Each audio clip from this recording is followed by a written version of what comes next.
বন্ধুরা, আমি বরাবরই বিচার বিভাগের স্বাধীনতার বিপক্ষে কথা বলি। এই কিছুদিন আগেও একটা ভিডিও তৈরি করেছিলাম, সেটা পোস্ট করেছি, আপনারা হয়তো অনেকে দেখেছেন। বিচার বিভাগের স্বাধীনতা আদৌ সম্ভব না। কারণ বিচার বিভাগে অনেক নিচু বা জাতের পরিবারের লোকজন বিচার বিভাগে ঢুকে বসে আছে।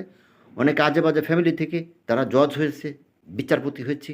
অনেক অভদ্র পরিবারের থেকে উঠে আসা লোকজন জজ হয়েছে, বিচারপতি হয়েছে। এইগুলো সম্পূর্ণরূপে রিমুভ না করা পর্যন্ত বিচার বিভাগকে স্বাধীনতা দিলে দেশে একটা জাহান্নাম করে ফেলবে।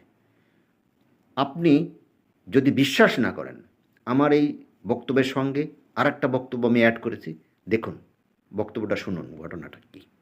এই বিচারকদের, বিশেষ করে লোয়ার জুডিশিয়ারিতে এইসব জুডিশিয়াল ম্যাজিস্ট্রেটরাই দিনের পর দিন রিমান্ড মঞ্জুর করেছেন। আমি এক্সপিরিয়েন্স করেছি, আমার সাথে সরাসরি কথা হয়েছে যে ভিকটিমদের, যে স্যার আমাকে হাত পা বেঁধে মেরে হাড্ডি ভেঙে মৃতপ্রায় অবস্থায় ম্যাজিস্ট্রেটের কাছে নেওয়া হয়েছে, বলেছে তুই 164 কর।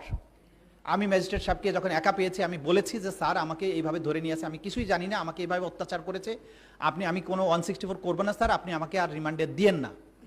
ওই বিচারক পুলিশকে ডেকে এনে বলেছে একে তো ঠিক মতো বানানো হয়নি, ওরে বানায় নিয়ে আসেন, তারপরে আবার 164 প্রেয়ার দেন। এই সমস্ত ম্যাজিস্ট্রেট, এই সমস্ত জজদেরকে আমরা এখনো কিন্তু চাকুরিতে রেখেছি। এদেরকে রেখে কতটুকু ন্যায় বিচার নিশ্চিত করা যাবে সেটা কিন্তু আমাদের বুঝতে হবে।